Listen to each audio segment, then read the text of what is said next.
கடவுளும் கிழவனும். நோபல் பரிசு பெற்ற இந்நாவலை எழுதியவர் ஏர்னஸ்ட் ஹெமிங்வே. தமிழில் சாதுசு யோகியார். பாகம் 7. உங்களுக்காக கதை சொல்வது ஆ. சங்கர். கதைக்குள் செல்வோம். மீனே, உன்மேல் எனக்கு பிரியம்தான். ஆனால் உன்னை நான் கௌரவிக்கிறேன். ஆனால் இன்று அஸ்தமனத்திற்குள் உன்னை கட்டாயம் கொண்டு விடுவேன் என தனக்குள் கூறிக்கொண்டான் கிழவன்.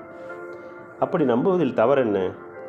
அப்போது வடக்கிலிருந்து ஒரு சிறிய பாடும் பறவை படகை நோக்கி பறந்து வந்தது.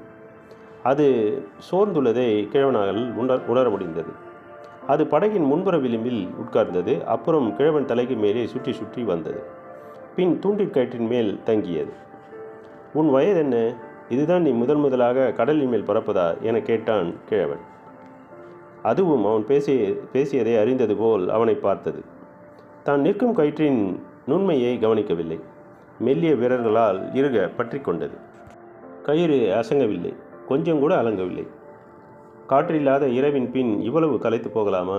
பறவைகள் வாழ்க்கை ஏன் இப்படி மாறிவிட்டது என்றான். ஆம், பருந்துகள் அவற்றை துரத்துகின்றது என நினைத்தான். வெளிப்படையாக கூறவில்லை. கூறினாலும் அதற்கு அர்த்தமாகாது.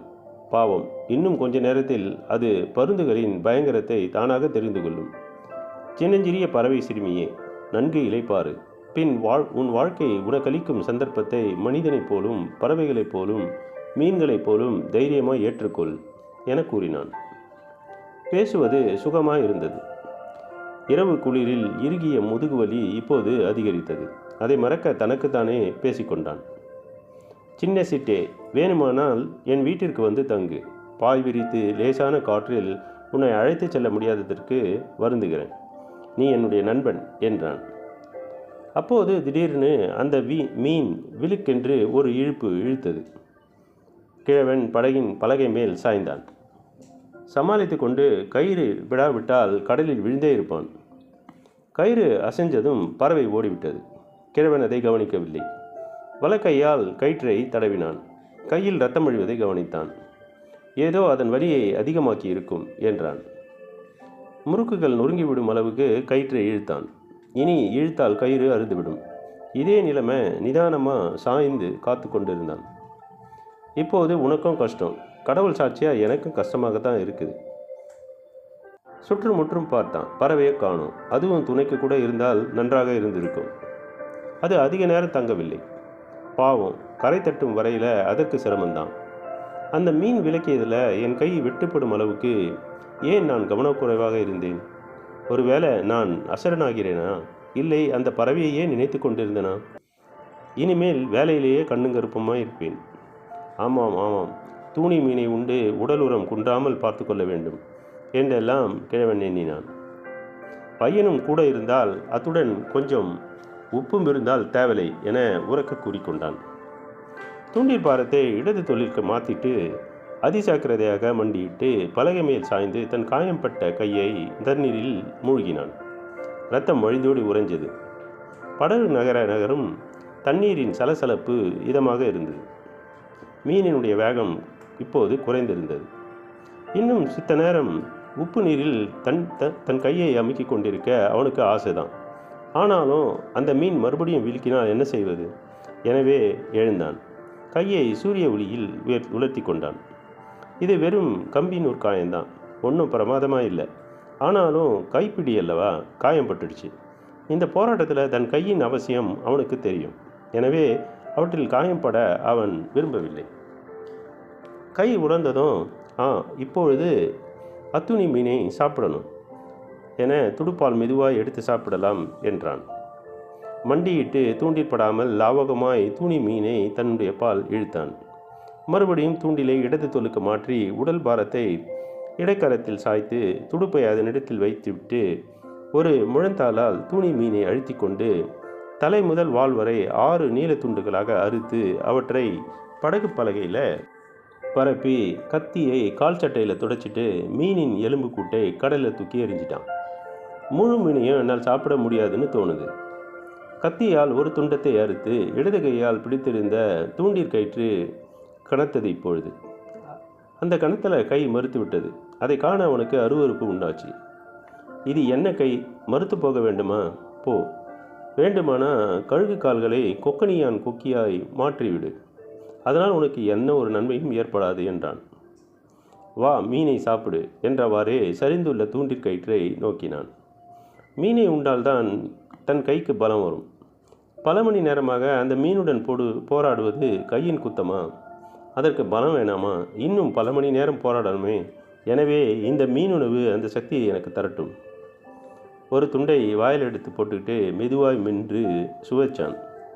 ருசியாக இருந்தது. நன்றாக மென்று சாப்பிட்டு அதன் சத்தெல்லாம் உன்னுடைய உடலில் ஊறட்டும். கொஞ்சம் எலுமிச்சம்பழமும் உப்பு இருந்தால் நல்லா இருக்கும். ஆனால் என்ன செய்வது? கையே, இப்போது எப்படி இருக்கிறது? உனக்காக இன்னும் கொஞ்சம் சாப்பிடட்டுமா என சாவென விரைத்து சாம்பிய தன் கையை பார்த்து கேட்டான். மற்றொரு துண்டையும் எடுத்து சாப்பிட்டுட்டு தோலை துப்பினான்.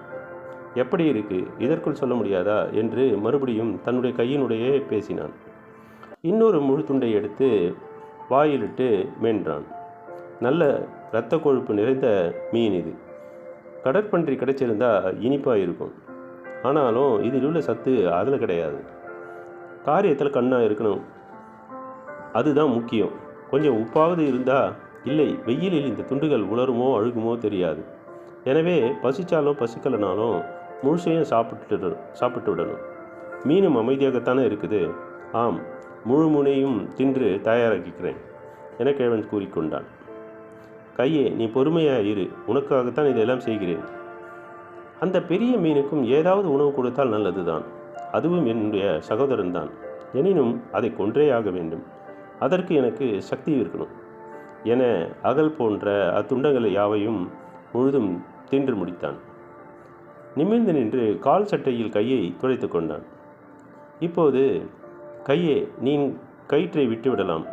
உன் விரைப்பு தீரும் வரை நான் என் வலக்கையாலேயே சமாளித்துக் கொள்வேன் என கூறிக்கொண்டு இடது காலால் கயிற்றை அழுத்தி கொண்டு முதுகுலி தெரியாதபடி பலகை மேலே சாஞ்சான். கை விரைப்பு நீங்கள் கடவுள் தயை செய்யட்டும்.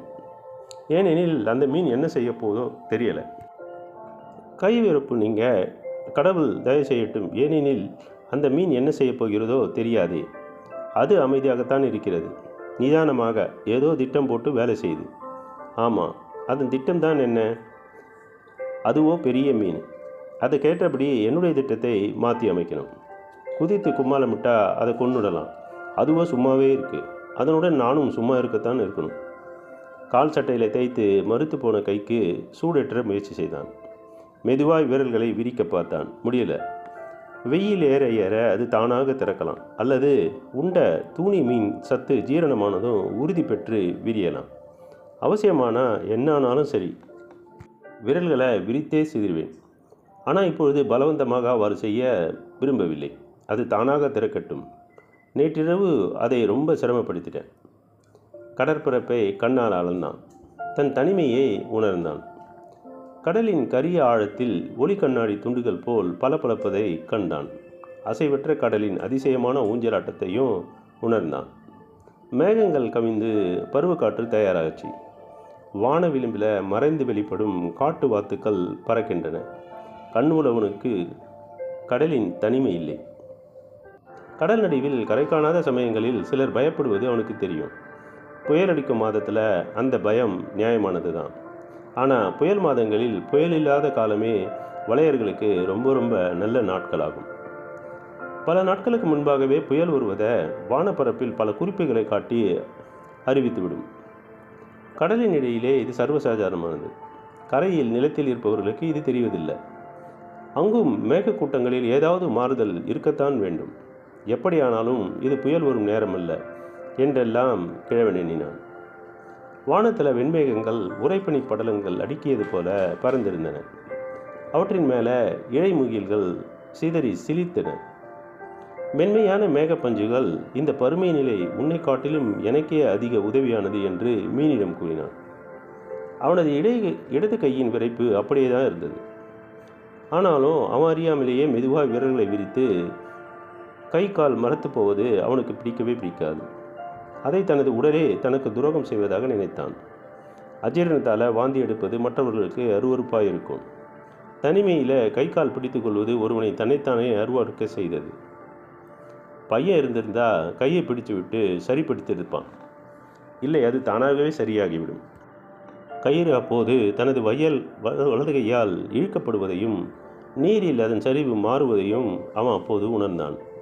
முன்பக்கம் கயிற்றின் மேலே சாஞ்சவாறு இடது கையை துடையிலே ஓங்கி தட்டி கொண்டான். தூண்டில் வரி மேல் நோக்கி எழுந்தது. அது மேலே வருகிறது, கையை சரியாய்விடு, தயாராயிரு என தனக்குத்தானே கிழவன் கூறிக்கொண்டான். கடலும் கிழவனும் நாவல் நாளை தொடரும். நன்றி, வணக்கம்.